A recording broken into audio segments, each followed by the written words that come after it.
So I am with Merit Network, and as Anne Marie mentioned, today we're going to talk about some of the broadband challenges in Michigan. Before I do get started, I just wanted to express Joe Sawaski, our president and CEO. He sends his regrets. He did want to be a part of the panel with us. Unfortunately, he's already speaking at another Research and Education Network event. So he does wish everybody well and wishes he could be a part of this today. As Anne Marie mentioned, my name is Pierrette Dagg. I'm the Director of Marketing, Educational Programs and Communications at Merit Network. Today we're going to talk about the necessity of research and education networks. We're going to talk about why connectivity is needed. We're going to look at some ways to leverage technology to improve communications, look at some potential solutions, including TV white space, and then I'm going to talk about a pilot project that Merit, Broadband Communications, Gigabit Libraries Network, and Microsoft are doing together to help serve the underserved in Michigan. I would like to mention that Merit is the longest running research education network in the United States, and we're owned and governed by Michigan's 12 public universities. So right now we're supported by 300 affiliate nonprofit members who are all community-facing organizations from library, government, and nonprofit sectors. More than 1 million people connect to our research and education network every day, and a lot of that traffic is from the Michigan public universities, and we also connect all of the ISDs in Michigan. So all the school networks, we power the MySend network.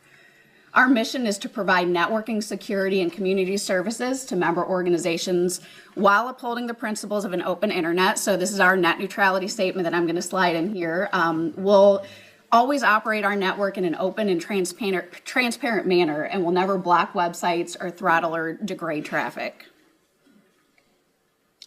So this is an idea of our backbone network. 50 years ago, Merit, along with the National Science Foundation, paved the way for the commercial internet as you know it today. So right now, we run and operate more than 4,000 miles of fiber optic infrastructure throughout the state. So as internet becomes more of a commodity, why is a research and education network needed anyway?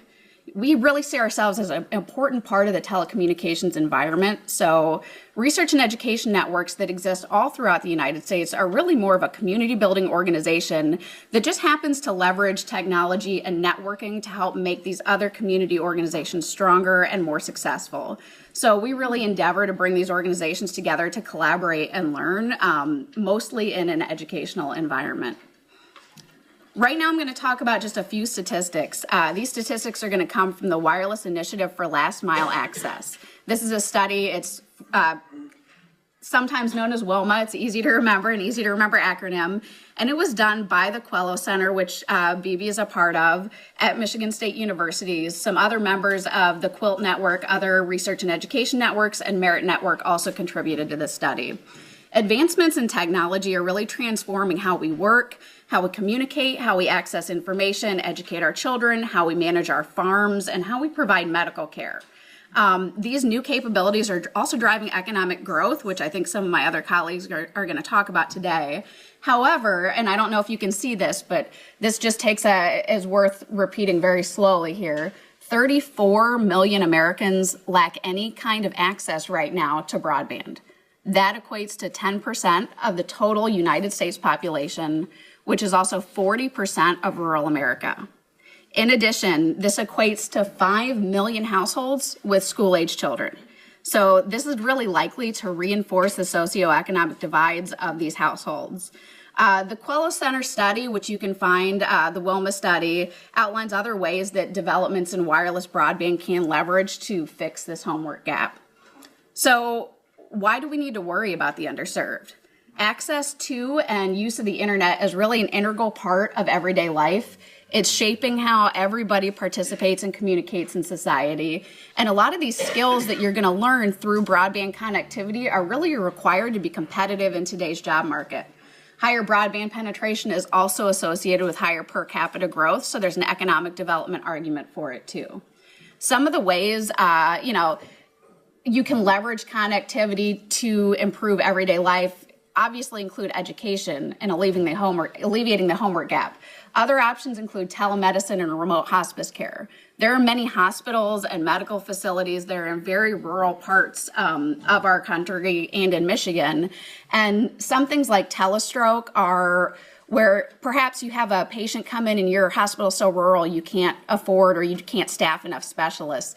These telemedicine and telestroke programs will actually allow for remote symptom monitoring of patients. Remote hospice care does the same thing. We also can look at wildlife research, trailhead monitoring. We can monitor populations of animals in rural parts of the state. And we can also use technology to create hotspots for first responders in the event of a disaster zone when there's no connectivity and no cell phone service. So some of the challenges about the underserved, obviously poor economies of scale. In our very rural areas, you're looking at population densities as low as 2 to 20 people per square mile. So it's just not, it's not fiscally feasible sometimes to send wires up that far. Obviously terrain, everybody knows Michigan is very, very wild and we have very, very hard ground. Sometimes it's hard to lay fiber in the air as well because of the hills and trees, and obviously lack of a backbone network to connect to for last mile access. I'm going to go through very quickly some potential options that already exist right now. So there are many potential solutions that we can be using.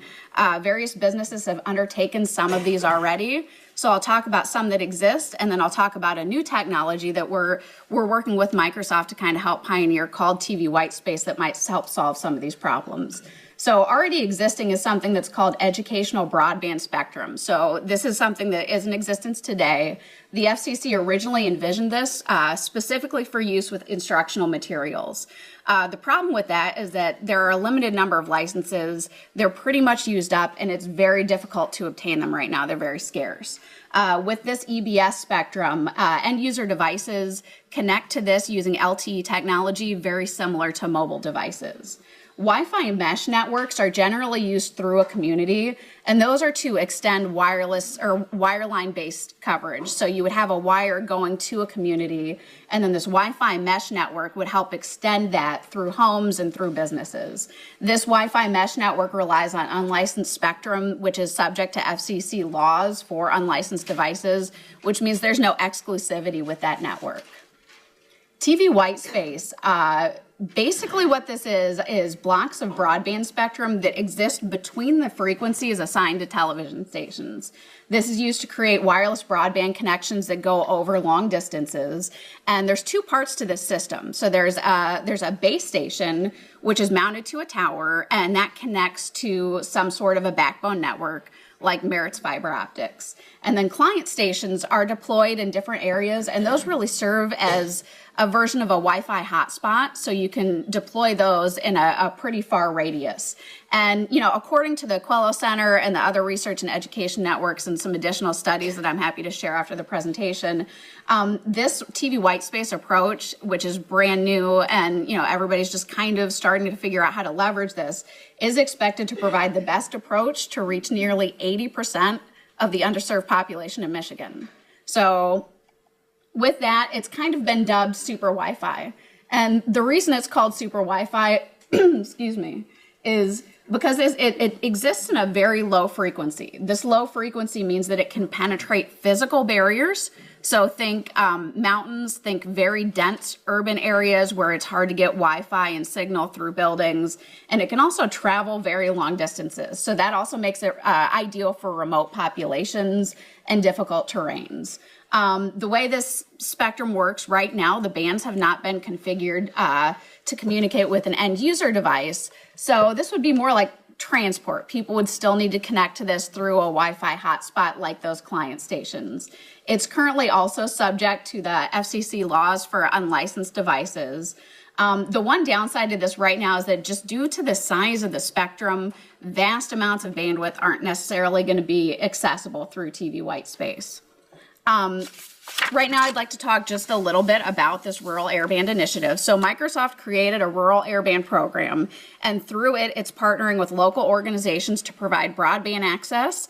And in Michigan, Microsoft, Merit, All-Band Communications, Gigabit Libraries Networks, and Alpena and Montmorency, Michigan, are all working together in this public-private municipal partnership to actually pilot this TV Whitespace program for the very first time in our state. So we're going to use this program to get use cases, to learn best practices, to figure out what we need to do so that we can deploy this to other people rurally and in urban areas. I don't think I see him here today, but I do just want to take a second. Ron Siegel from All Band Communications is really the #1 guy that is organizing this and pioneering this for the state of Michigan. So if anybody knows him or you're familiar with All Band Communications, take a minute just to say thank you, because he's worked really selflessly on this project. So right now, like I said, we're piloting this in Alpena and Montmorency counties, and some of the things that we're going to do that we're right now working on this initiative, and it's just in the infancy stages here.